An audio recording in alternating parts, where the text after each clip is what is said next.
All right. Hey, everyone. Welcome to the next lecture. And so this time what we're going to be talking about is authentication. Okay, so the idea is that, we're creating these websites and we want to allow users to log in to our websites, right? So for instance, like, you log into your email account. And then after you log in once, you're allowed to see and edit and, send emails. And you don't need to log in again for a really long time, right? So the idea is you log in once, you authenticate yourself, and then following that, you're allowed to make, all of these restricted actions, all of these user-specific actions, right? You're allowed to send your email, read your email, etc., right? Or for instance, you log into Slack and then you're allowed to post Slack messages, direct message people, things like that. Okay, so that's what we're going to be focusing on, right? The authentication aspect. How do you authenticate users and then let them, perform actions on your website, right? Based off their authentication.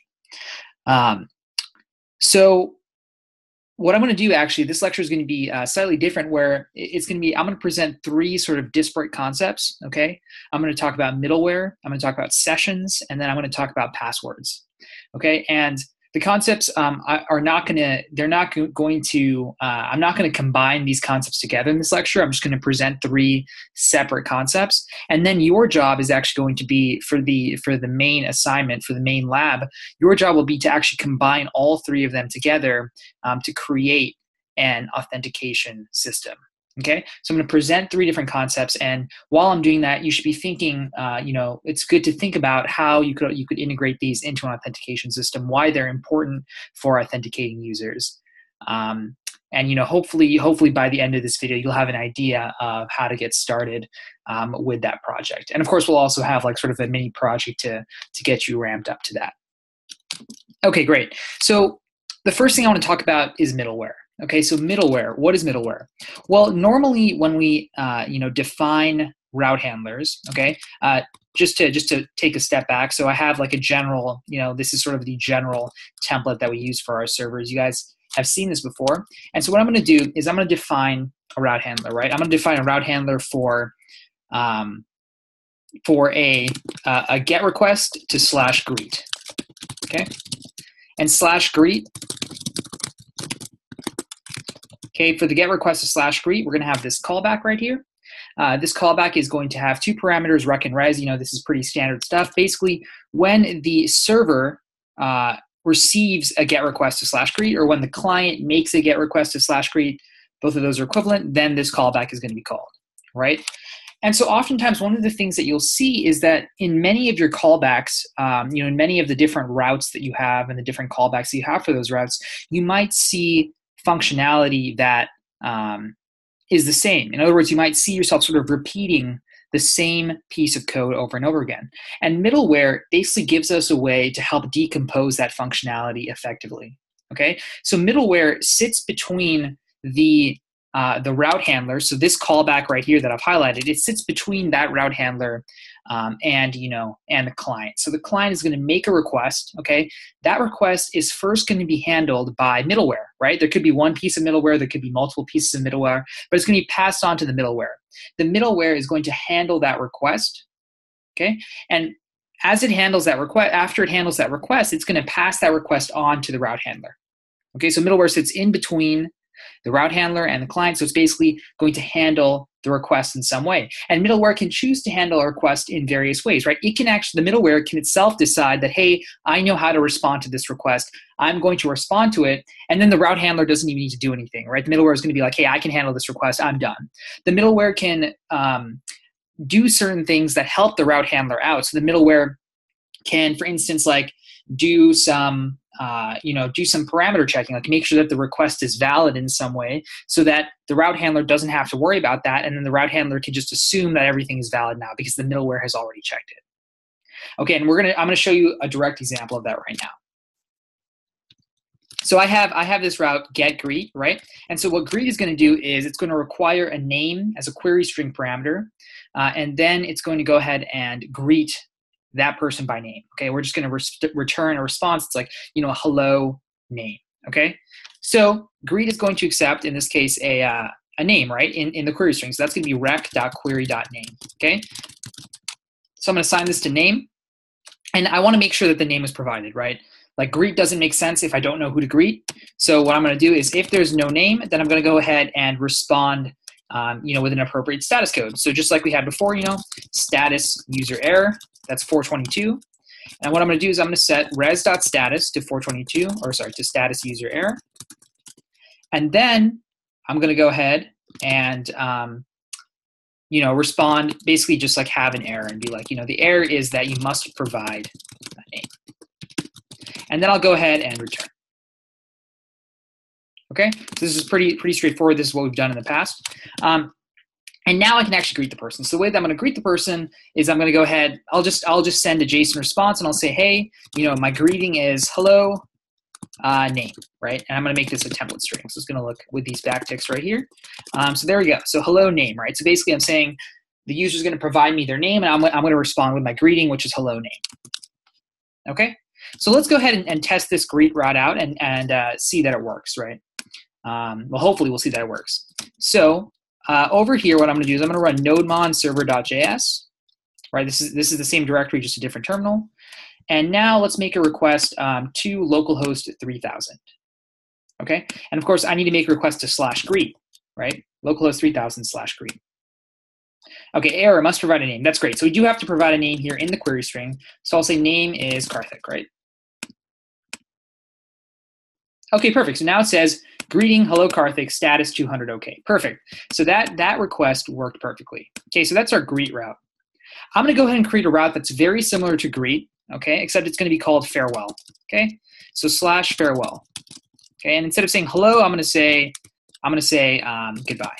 Okay, so goodbye name. So it's very similar. It does the exact same thing, except it bids you farewell as opposed to greeting you.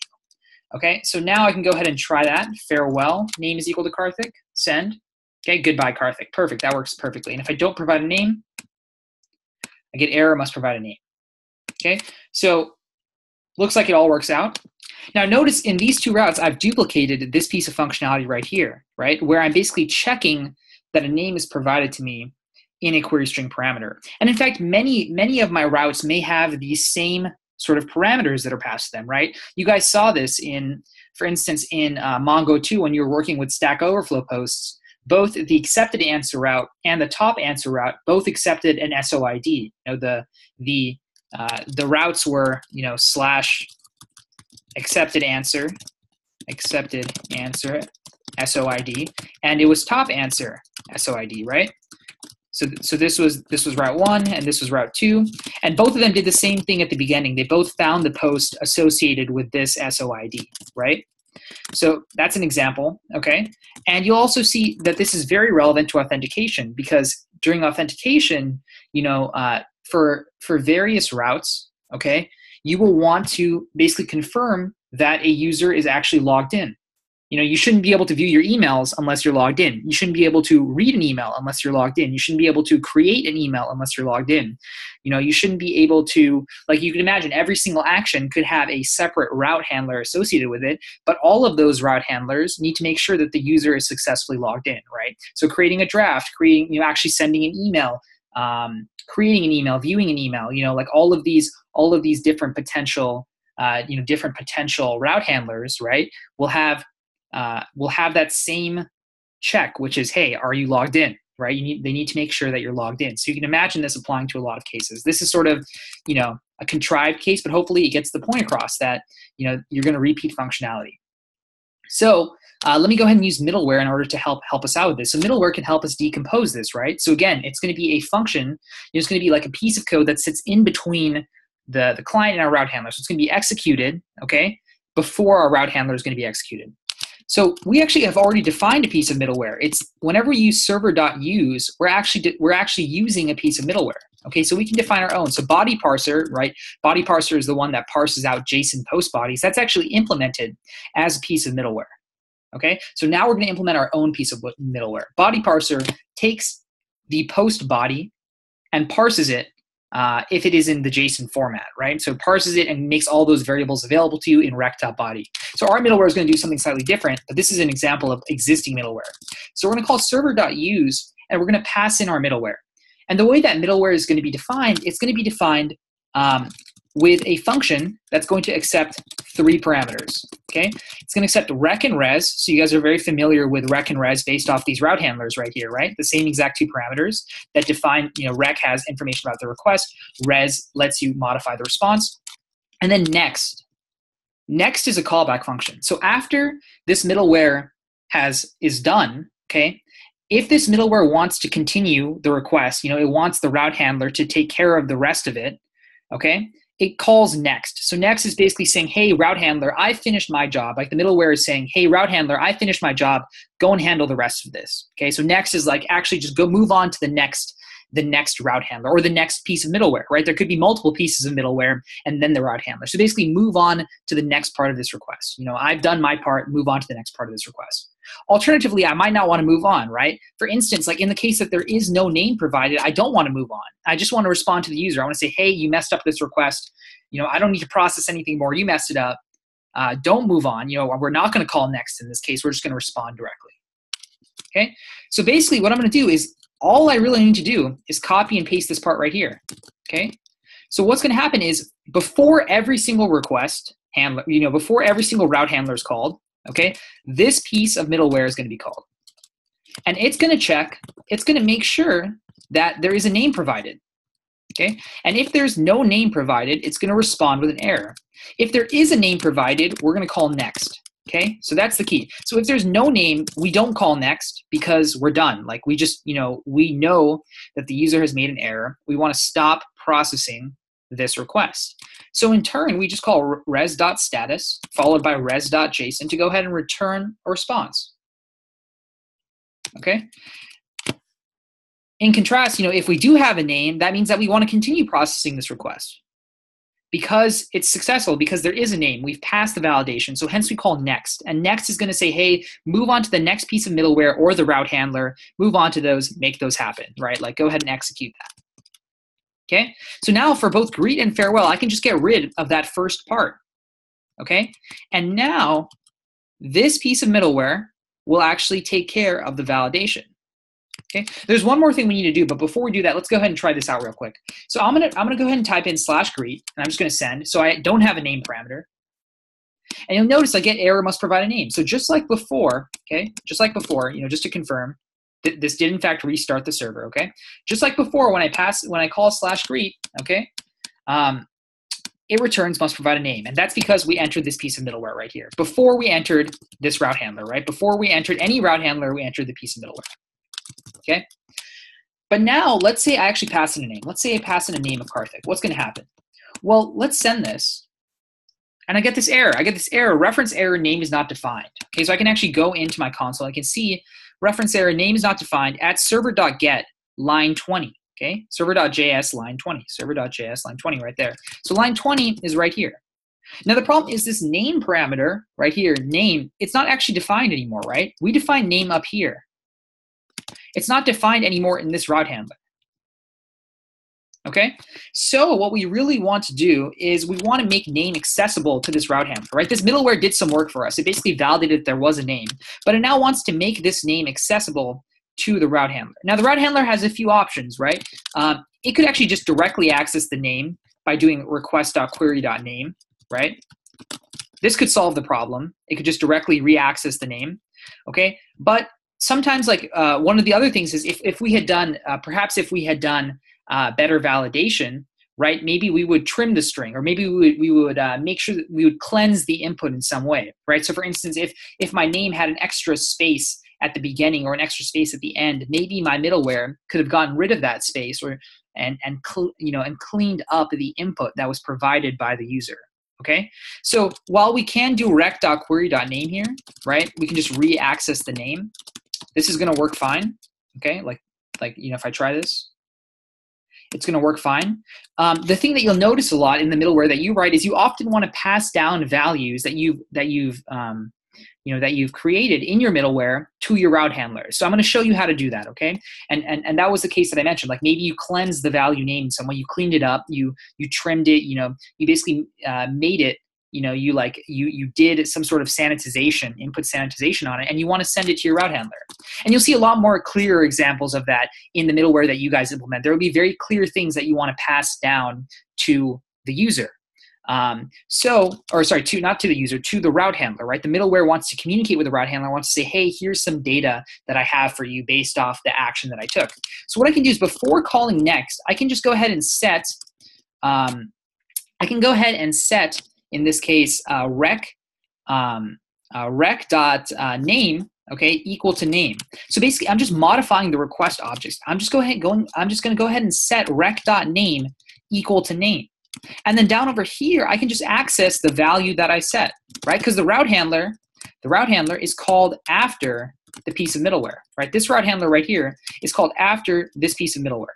So this piece of middleware can augment the request. It can actually set rec.name to be equal to name, okay?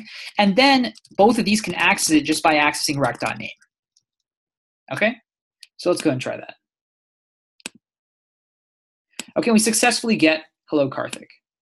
Okay, so basically the middleware can set things. It can set things on the request object to communicate with the route handler. And that will be really useful as you go into the authentication steps and as you sort of consider what middlewares do, right? They provide some common functionality, and then they want to communicate something that they did to the route handler. The route handler can then use that value in order to do its thing, right? And now our route handlers are simpler. We decompose that piece of functionality, which was all of this validation. We decompose it out into the middleware, and then we just let our route handlers do our thing.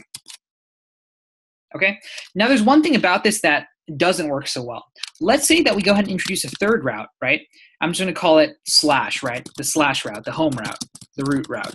And what I'm going to do is I'm just going to go ahead and make this really simple. I just want to respond with, like, you know, some simple JSON success true, perhaps, right? Very simple route. Notice that this doesn't actually need a name. Like, I'm not using the name in any way. I don't really care whether the user sends me a name or not, right? I just want to send back success true if they access the root route. So let me try to access the root route. Well, now I'm going to get error must provide a name. The reason for that is that this middleware is still being executed. This middleware is always going to be executed, right? It's going to be executed for every single route. Okay? It's always going to be executed before the route handler. Now, sometimes I only want to execute a piece of middleware for certain routes, for, in this case, get greet and get farewell. Okay, so instead of having a piece of global middleware, right, when I use server.use, I'm actually specifying a global piece of middleware, a piece of middleware that will be used for every single route. I can define a piece of local middleware. Okay, a local middleware will only be used for certain routes. So let me go ahead and show you how to do that. I'm going to get rid of server.use because I don't want a piece of global middleware. I'm going to call this validate name. Okay, that's going to be the name of this function right here. So I'm just going to define this function, and then I can just pass validate name to server.get after the route. So what I'm saying is that, hey, when there's a GET request to /greet, first execute this middleware, then execute this route handler right here. In other words, I can provide middleware in between the path and the actual route handler. Okay, I can even provide multiple functions. I could provide, if I wanted to validate some other parameter like validate age, I could provide that right here as well. I could provide as many of these as I want.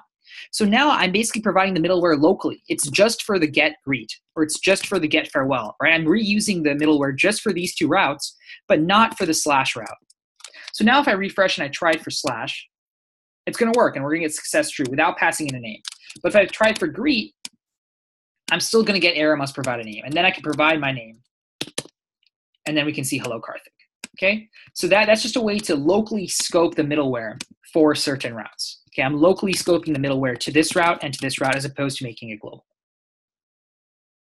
Okay, one little interesting piece, little interesting tidbit is that, you know, I've been making this distinction between middleware and a route handler, right? This middleware sort of sits in between, right? This middleware sits in between the client's request and the route handler. So the middleware executes before this route handler. But actually, the route handlers are actually middleware themselves. Everything is middleware, okay? So this route handler that we've defined right here, it's actually a piece of middleware. We've just chosen to ignore the third argument. This is actually past a third argument. It's past that next argument, okay? Like, I've just chosen to ignore it, right? Like, because in my last route in my route handler, I just want to respond. Like, I'm never going to call next. I just want to respond, right? That's what we've been doing for every single route we've defined, before this lecture. We've always just immediately responded. So there is a third parameter that's being passed to it. It is this next parameter is being passed to every single route handler, actually, because all route handlers are middleware. But the thing is that we're just not using it, which is why we just get rid of it. Like, we only have rec and res because we're not going to use that third parameter, right? It's still being passed. We're just choosing to ignore it. Okay. So in reality, middleware and route handlers, okay, they're actually the exact same in this case, right? They all have these three parameters. Middleware is just the ones that is the one that's explicitly choosing to sort of move on to the next request, versus the route handler is choosing to directly handle the request, right? And again, middleware can choose to directly handle the request in certain cases if it wants to. Okay. All right. Okay, so everything still works here. Greet needs a name. Okay, so name Karthik. Hello, Karthik. Perfect. And if I go to slash, we're going to get success true. Perfect. Okay. So that was sort of the first concept I wanted to present. So this is the concept of middleware. Okay. So now we're going to move on to the next concept. The next concept that I want to present is sessions. Okay, so what is a session? A session is basically, it contains client-specific data that's going to persist across requests. Okay, so you can just imagine, like if you just think about the word session, like let's say that you have a session on a website. What that means is that you are visiting this website, you're performing different actions on this website, and for the duration of that session, the duration of the time you're on that website and you're doing things, there is some state associated with your set of requests. Okay, so some persistent state that I maintain across your requests. And in fact, you guys have seen this, right? Once you log in to a website, you can then perform all of these actions that are only allowed after you've logged in. So there's some state that's being maintained that's telling that that server that, hey, this person has logged in.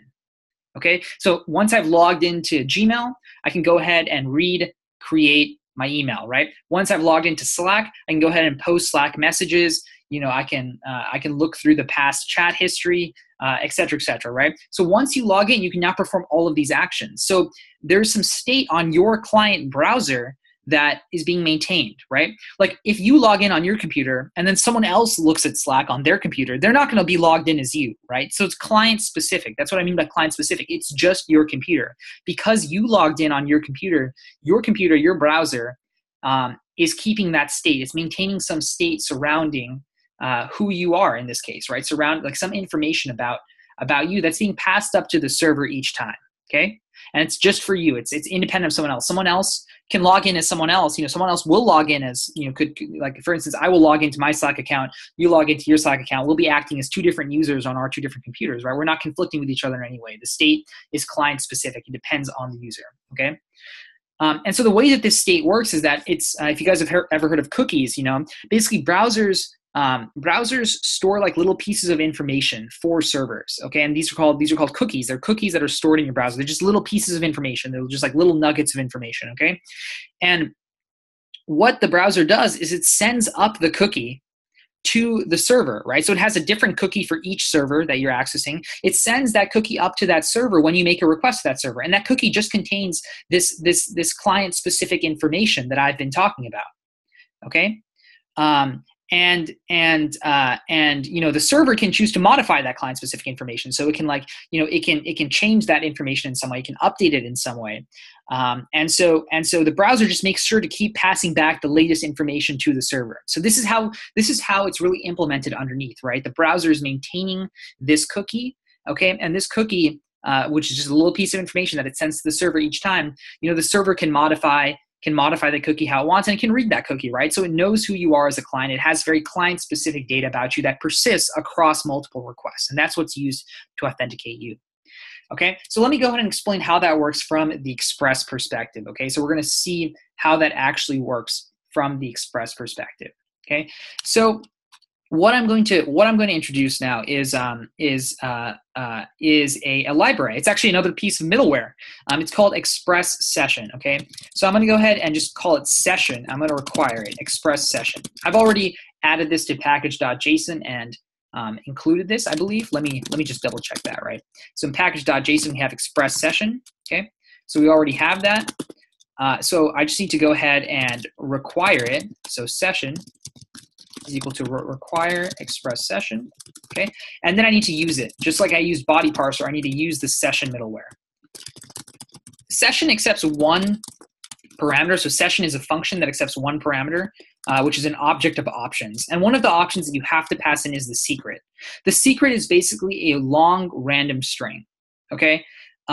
So this secret is used in order to persist the session in a secure way. I'm not going to go into too many details about how that actually works, but just know that you should provide a long random string here, okay? A long random string. So there are various ways to do that on various machines. There's a tool called PWGen, which means like password generator. So I can do password generator -s50, okay? So -s basically just generates like a purely random like machine, sort of like machine readable password, versus if without the -s, it tries to make it like human. It tries to make it like pronounceable, which for like a human, so to allow a human to better understand it. But I'm going to pass in -s. We don't really care about pronounceability. We want this to be very random. We want it to be used by this machine. So in this case, by express session. And 50 is the length of the password. Okay, so just printed out like a bunch of them for us. I'm just going to pick the first one here. Let me just grab that and put it here. Okay, so that's going to be our secret. Okay, don't worry too much about again how exactly this works. Just know you have to pass in a secret. We can talk about that more later, or if you're really curious, you can message me. But I don't want to go into that right now. Basically, we just need this in order to set up the session. Okay, now that we have the session, it looks like we have a bit of an issue here. I'm missing an extra closing paren. Okay, cool. So we're good with that. So now that we have the session, we now basically have a way to persist information across requests. And express session makes this super easy. So let me give you an example here, okay? I'm just going to go ahead and put it down here. So I'm going to do server.get/viewCounter, okay? And what I'm going to do is basically there's this special rec.session object now that's defined all the time. Rec.session is a persistent object that you will see across requests for the same client. Okay, so it's just an object, just like rec.body or rec.params, but it contains all of the session variables, which are variables that you choose to set, like you as the server, the server chooses to set, update, display, whatever, as time goes on. So let me show you exactly how this works, okay? So basically, I'm going to check if there's a rec.session.views, okay? So views, or I'll call it view count to be specific. So if this parameter view count is defined, okay, or if it's not defined, so if there's no rec.session.viewCount, I'm going to go ahead and set it. So I'm going to say rec.session.viewCount is equal to 0. I'm going to initialize it to 0. So if there is no view count, okay, I'm going to initialize it to 0. Okay, otherwise, okay, so then after this if statement, what I'm going to do is I'm going to go ahead and add 1 to the view count. Basically saying, hey, you visited this page once, let me update the view count by 1. Okay? Maybe to avoid repeating this, I'm just going to go like this. Session is equal to rec.session, session.viewCount, okay? So I avoid having to repeat rec multiple times, but the same thing. Okay, now I'm updating the session's view count, okay? I'm adding 1 to session's view count, and now I can send that view count down. So I can even, what I could do, I'm just going to go ahead and send down view count, right? View count being session.viewCount. Okay, so let's go ahead and see how this works, okay? So I can go ahead and access localhost 3000 view counter, send. Rec.json, oh, my bad, not rec.json, res.json, right? We're sending a JSON response, right? So res.json. So it says view count 1, right? Because initially, the first time this happens, there is no view count in the session, right? The user starts off with an empty session object, okay? And then I go ahead and initialize it to 0, then increment it to get 1, and then I send that down. So I get 1. Now let me make that request one more time. There you go. Now you see it's actually 2. Okay, so this is what I'm talking about. This is what I mean by it's persists across requests. This session object, rec.session, just persisted across 2 requests, okay? The first time, rec.session was just an empty object, so we initialized its view count to 0, then incremented it to get 1. So the first time, we set the view count to be 1. The second time that we had the request, the second time we made the request to view counter, the view count was already 1. Okay, and so hence we didn't get into this if statement, and we upped it to 2, and then we sent that down. So now we see 2, right? If I keep making this request over and over again, you'll see this view count just increment, right? So this is it incrementing every single time I make a request. Now I've made 10 requests to this page. I've viewed this page 10 times. Okay, so that's my point. This rec.session object persists across requests. And it doesn't just persist across this route. So now I could define some other route, right? Server.get double view count, right? Which, could just do this. It could basically just be like, hey, okay, rec.session.viewCount times 2, okay? And I could just go ahead and send that down. So double view count, right? This is maybe a better name would be view count doubled, right? I'm basically just like sending back 2 times the view count. So view count doubled, okay?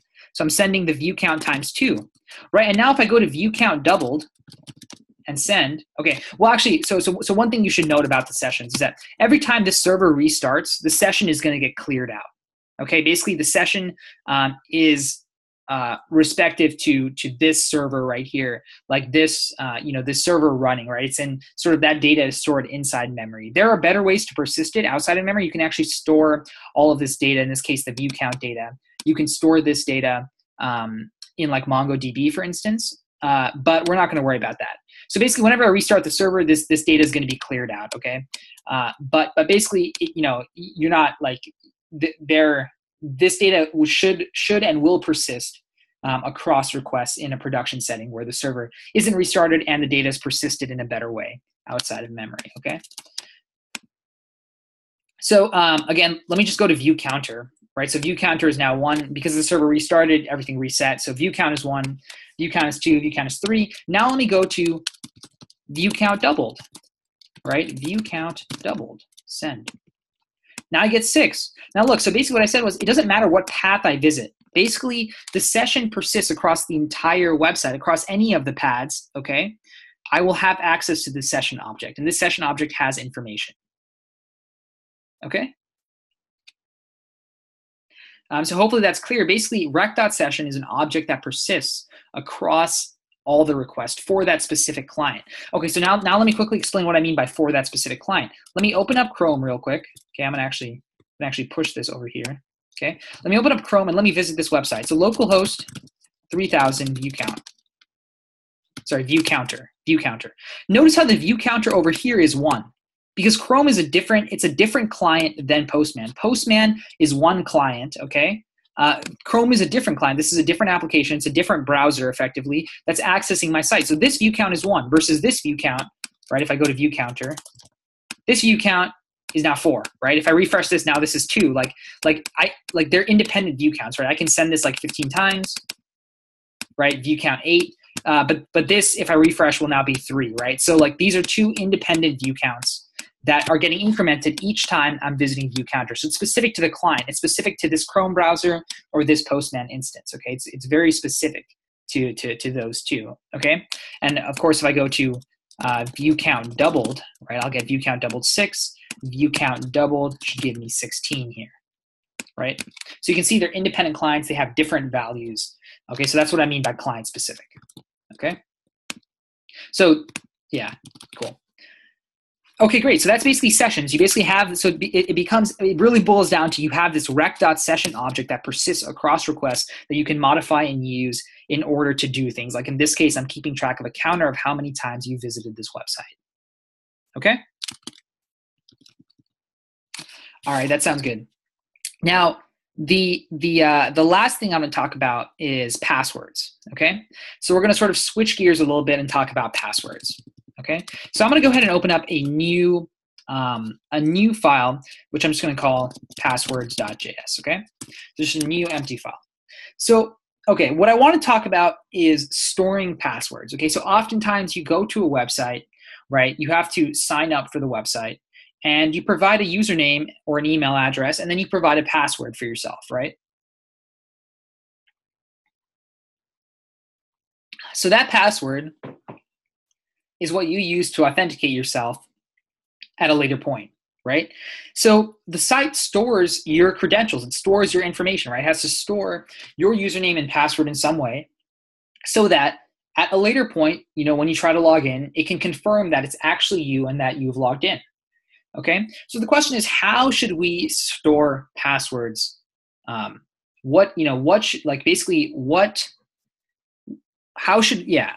just leave it at that for now, right? How should we store passwords? So let me give you an example, right? What you might think is, okay, I'm just going to create a user model, right? We can have just like we've done in the past, we can define sort of a user schema. I don't have a Mongo instance running, but you guys have seen this code before, or code similar to this. So I'm just going to show you, for instance, right? I could have a new mongoose.schema for a user schema, and inside that user schema, I could have some fields, right? I'm defining sort of the format of my user, and you could have an email address, which is a string, and then a password, which is a string, right? So password would be the actual password, right? So basically, I could create users, and this could be an example user, like, there could be a user for me, karthik@karthik.com, for instance, and then password, password is like some password, ASDF, right? So this could be an example user account for me, okay? Now, the thing is, we want to be careful. We don't actually want to store the plain text password. So right now, I'm literally just storing the exact password that I typed in, like ASDF in this case, in MongoDB. The problem with this is that if for some reason some attacker or some user was able to access this field in some way, like maybe we misconfigured one of our routes and sent down user information, like we sent down a user object, and so someone could see someone else's password, or somehow our database gets compromised in some way, that would be terrible, right? Because now you know the plain text password, you can just log in as me, you can do whatever you want with my account, right? So if I was managing your email, now you could send emails me, now you could delete my emails. Like, that's terrible, right? So it's actually very dangerous to store passwords as plain text, because if anything were to go wrong, someone can now have full access to your account, okay? So instead of doing that, what we do is we decide to store hashed passwords, okay? Hashed passwords, so what do I mean by hashed passwords? You guys have sort of seen this with a hash map, right? When you discussed data structures, but let me explain what I mean. We have our password ASDF. Instead of storing ASDF directly, we're going to apply a hash function to ASDF. Okay, so it's called a hash function. It's basically a way to transform some data, in this case, some string data, okay, into a unique hash, okay? And this hash is like, it has a fixed length. It's, it's like, it can be like, for instance, the hashes that we're going to see, they're going to be 60 characters long. And it's going to be some random, some very random looking hash, okay? So like, for instance, it could be like, it could look like this, right? I'm just giving you like some very brief example. It could look like this, right? I don't really know what it's going to look like. So it could look like this, right? It's basically a hash function that takes ASDF, converts it to some like seemingly random string, okay?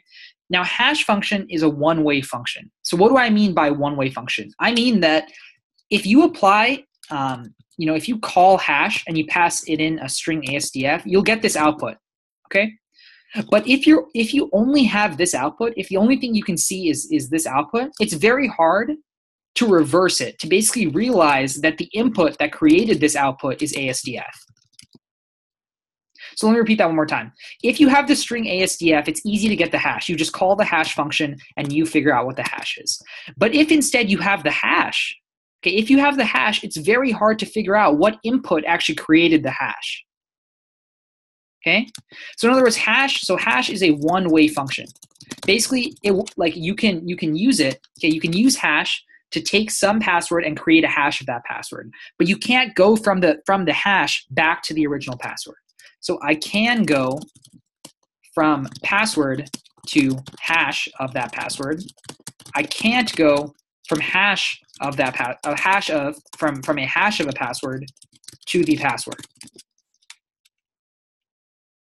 Okay, maybe to make that clear, I can go from password to hash, but not from hash to password. Okay, so I can go from a password to its hash, but I can't go from the hash back to its password. So what we end up doing is, instead of storing ASDF, we store this hash. So instead of storing ASDF, okay, we're going to store this hash instead. Okay, so now the thing is, let's say that someone gets access to our database in some way, or they're able to see our user accounts. Instead of seeing the actual plain text passwords, they're going to see this weird hash, okay?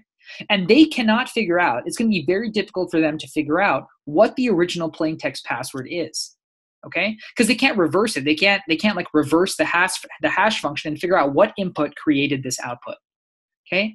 So hence they can't just log in as me right away. They're not able to do that, okay? Because I created this hash function, okay?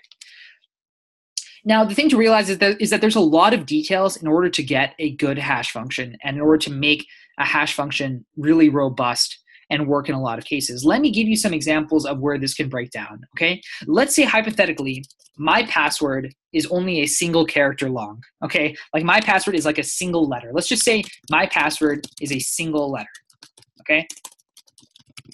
Okay, so now the thing is, like, as I mentioned, a hash is a one-way function, right? So that the attacker will see some hash. They'll see some hash in my password, right? This is going to be like, it's going to be my second hash, right? This is going to be the hash of my password. They'll see this hash. They can't figure out the input that created, like, they're not going to be able to reverse the hash function. So they can't, they can't do like unhash of this and then get my single letter password A, for instance, right? Okay, but instead what the attacker can do is they can say, hey, okay, whatever, I can't reverse the function. It's a one-way function.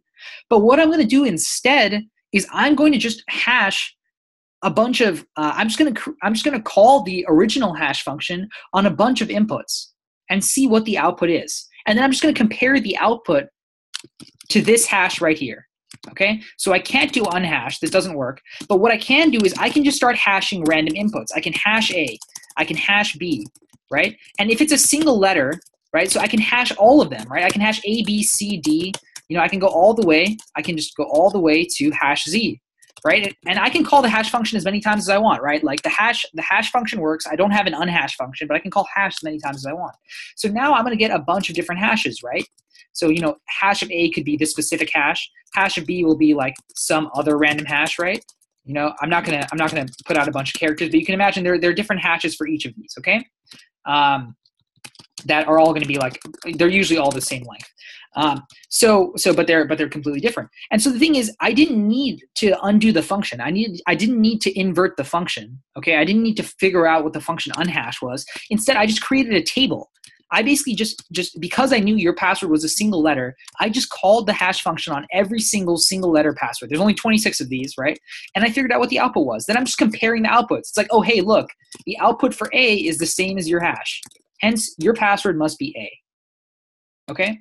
So this is what attackers can do. They can basically create this table. This is called a rainbow table. It's the idea that let me just apply the hash function to a bunch of inputs, and I can figure out what those inputs hash to. And then let me just compare those hashes to your hash, and then I can figure out what the input is, right? Basically, I create this table. I know that A, I can actually represent it as a JavaScript object. I know that A, represents, this hash. B is this other hash, right? C is this other hash.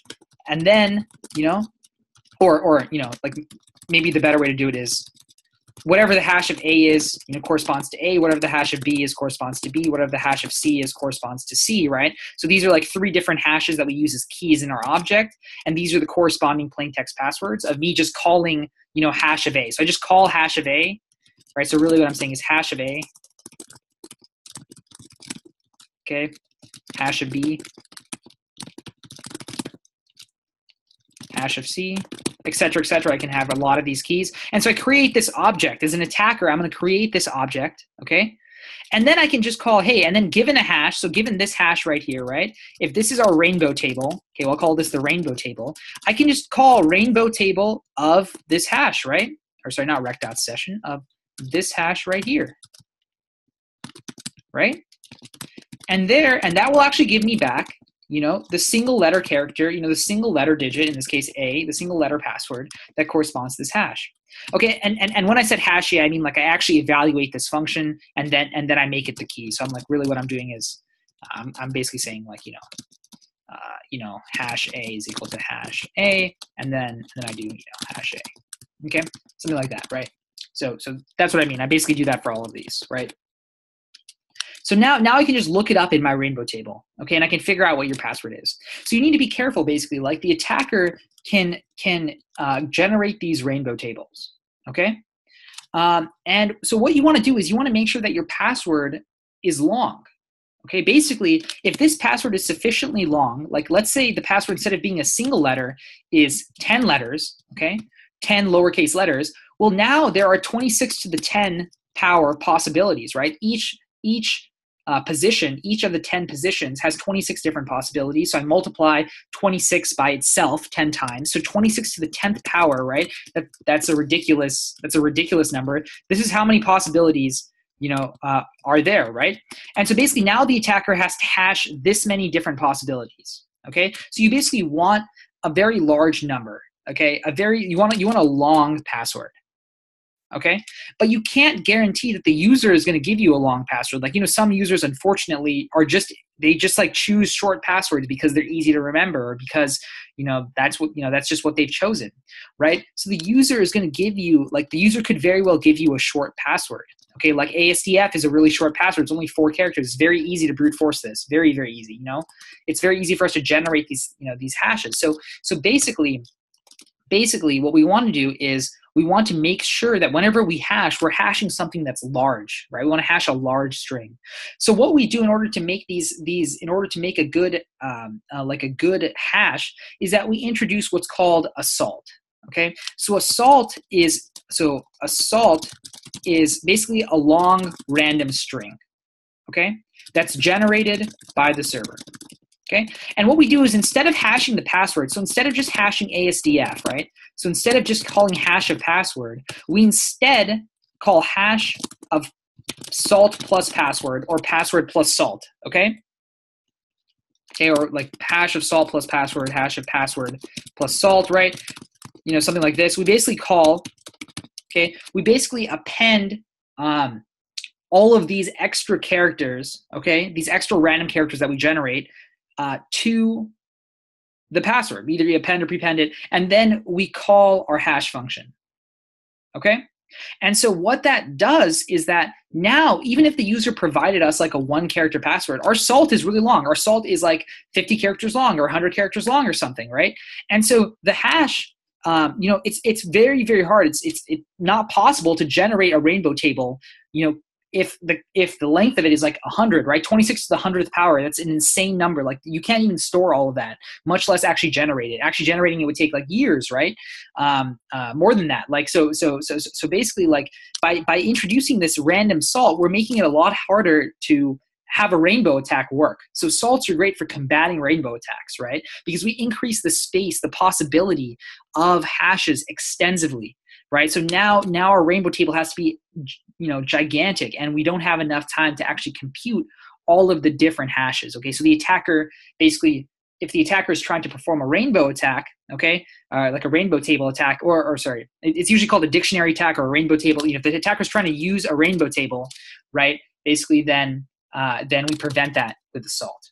Okay, so that's one thing we want. So basically, we want to have a salt in order to prevent dictionary attacks with rainbow tables, right? So basically, using a rainbow table in order to figure out this, right? In order to figure out your password. Now, the second thing is that we also would ideally like our hash function to be somewhat slow. Okay, the reason why rainbow tables are effective is because, like, if the hash function is really easy to compute, right? If it's just a really simple mathematical operation or something, then it's very easy for us to run the hash function millions and billions of times and generate all of our hashes. So we want the hash function, like hash of ASDF, to take some decent amount of time.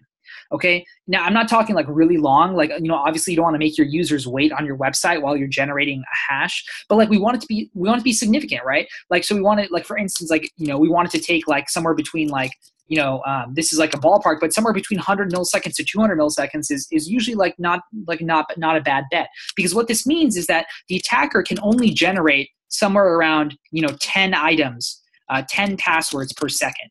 Right? If it takes 100 milliseconds to generate each hash, right, or 10 hashes per second, they can only generate 10 hashes per second.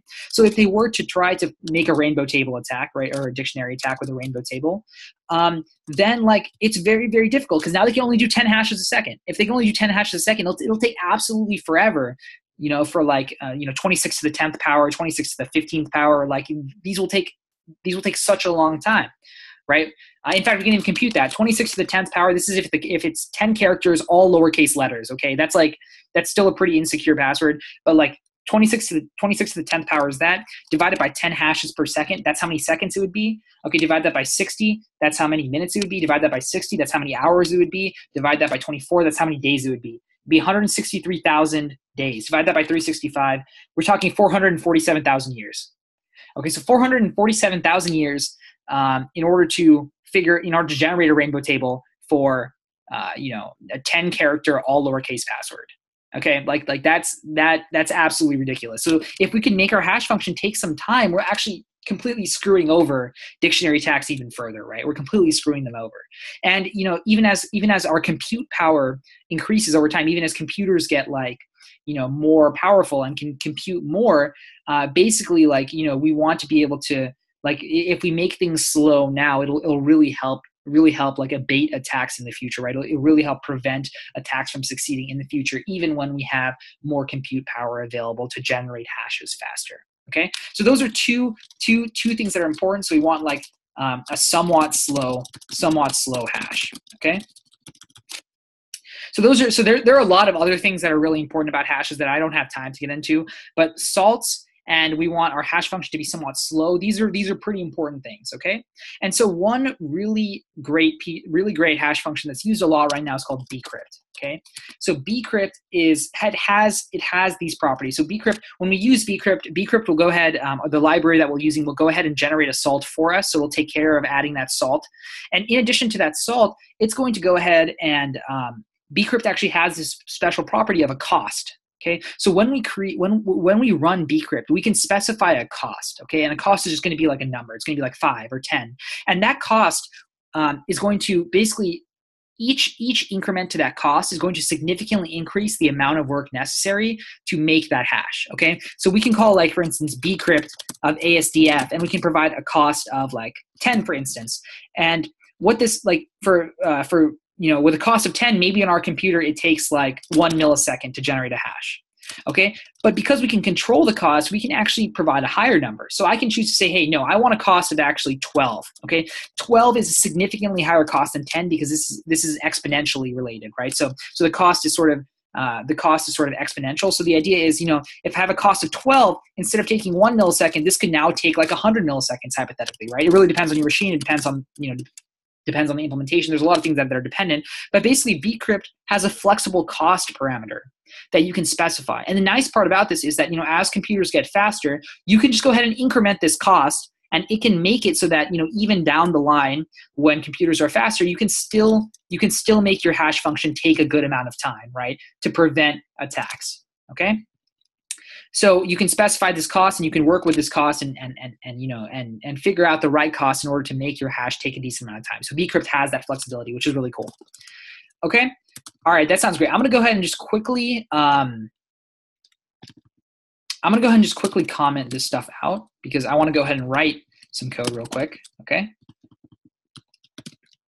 so I'm gonna write some code down here. So in order to use bcrypt, we use the bcrypt module, right? So this is a library that's written by someone. I've already included this in package.json. Oh, sorry about that. Okay, so bcrypt right there. Okay, and bcrypt, what I'm going to do is I can call .hash. Okay, and what .hash is going to take, it's first going to take the password as a parameter. So in this case, like maybe my password is ASDF, right? It's going to take that raw password, okay, as the parameter, and then what it's going to do is it's going to accept that cost. Okay, so like what cost do you want? Now you can go ahead and like time, like if we actually look at the bcrypt library, bcrypt GitHub. I think it's this one. Yeah, bcrypt Node.js, right? So we look at the bcrypt library, and we scroll down a little bit. Then we can see that, where is it? It is over here. We can see that, like this is some example, like basically these are the different costs, 8, 9, 10, 11, etc. And this is how many hashes you can generate per second. This is him testing on a 2 gigahertz computer, 2 gigahertz core. Okay, so it looks like somewhere between like 10 and, around 10 and 12, somewhere in this range is approximately how much we want, right? Like it's really up to you, but I think like a good number is around 10 hashes per second, somewhere like that, or fewer is great. So I'm going to go ahead. So I already did a little bit of testing on my computer. I figured out that 11 seems to be a fairly good number based off that. So 11 is going to be the cost that I'm using, but you can time this if you want. You can figure out how long it takes. So I'm going to call bcrypt.hash, pass in the password, pass in 11 for how many to represent the cost, and then now it accepts a callback, right? And the callback accepts 2 parameters: an error, okay, and the actual hash itself that was generated. okay? And so now, if there's an error, I'm gonna go ahead and throw that error. I can handle this in different ways, and in a request, you probably want to respond, or in a route handler, you'd probably want to respond appropriately. But I'm not in a route handler right now, and I'm just gonna log out the hash, okay? So let's go ahead and take a look at what this looks like, right? So let me go ahead and run passwords.js, and you can see this is the hash right here. This string right here. So this is us applying the bcrypt hash to ASDF. We get this string right here. Okay, so this is our hash. Okay, and now what I can do is I can go ahead and compare to this hash. Actually, this is a point that I forgot to mention. I forgot to mention this earlier, but this is a really important point. So let me just go back to this for a second. Remember how now instead of storing the plain text password, we now store this hash. Okay, so the question is, now that we don't store the plain text password, how do we confirm that the user actually provided us the correct password when he or she logs in? Well, the way that we confirm that is, what we can do is we can just ask the user for their username and password so that they log in, and then we can compare the password that they give us. We can compare the hash of the password that they give us with what we have stored. Okay, so let's say we have a login form, right? Our login form has two fields. It says, hey, give me your email address. This is like a text box. Your password, give me your password, right? Now the user provides us an email and a password, right? And let's just say that the email that they provide us is E and the password they provide us is P, right? Now in order for us to figure out whether it matches, this object right here, we would just compare the email, and then we would compare the hash of the passwords. So we would hash P, we would hash the given password, the given plain text password, and then we would compare that. So we would make a comparison with this right here, okay? We'd make a comparison with our hash. So we hash whatever password they provide us when they're logging in, and then we compare that with the hash that we have stored. So this way we never need to unhash this value, right? Because we can't unhash this value, right? There is no hash, is a one-way function. We never need to unhash in any way. We just hash what they give us and perform a comparison. Okay? So that's how we confirm that the password is actually correct, is actually valid. Okay? So now, okay, so let me go ahead and comment this stuff out again. So now what I'm talking about down here is we can use this special function bcrypt.compare, okay? So compare accepts a plain text password, okay? In this case, let me give you two examples. So let me do like some wrong password, okay? So I'm just gonna call it wrong. So wrong is like a plain text password that the user inputted, that the user gave me, okay? And then I'm gonna compare that to this hash that I have right here, right? So I'm saying, hey, if when you hash wrong, does it equal this hash right here? So in other words, did the user type in the correct password? And did the user type in the correct password? That's really what you're asking right here, okay? And then it provides a callback, which has two parameters, an error, right? So if some error occurred while the hashing happened, we can throw that. And then it has a parameter is valid. So console.log, the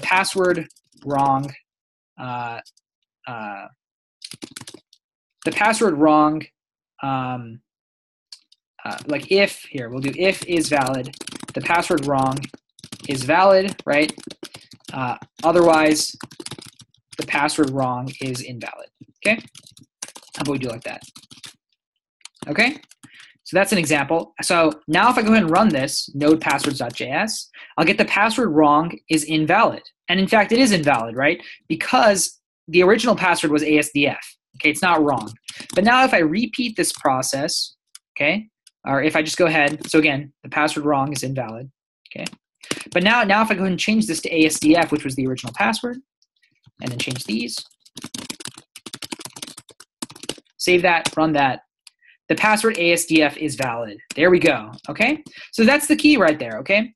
The key point is that we can compare by hashing whatever the user sends us and then comparing it to the hash that we store in the database. Okay, so this is how you use bcrypt. It's really just these two functions. It's hash accepts the actual plain text password, and then the cost, okay, that I was talking about in order to determine how long to take, like how hard to make this computation. Then it gives us back a hash in this callback.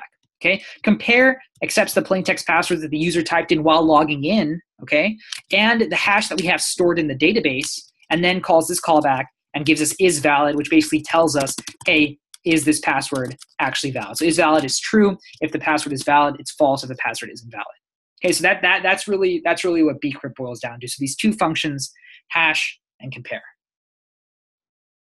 Okay, so that's basically it, really. So those are the three concepts I wanted to present today. So again, just to recap, we have bcrypt, right, in order to hash passwords and store them inside databases. We have, inside our server.js, we have middleware in order to apply common functions, okay, basically common pieces of functionality to many routes, okay, to basically decompose out functionality across a lot of routes.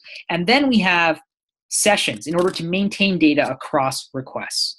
Okay, and what you're going to do is you're going to use a combination of all three of these in order to actually implement your own authentication system. So, take some time to think about how these three could interplay together in order to create your own authentication system. Okay, and that will really be your project going forward. But that is going to be it for this lecture. Hope that made sense to you all. Definitely let us know if you have any questions. And the mini project will get you started with middleware and will help you work through a middleware problem. And then hopefully you'll be ready to go ahead and tackle the main project. Thanks so much for joining me today.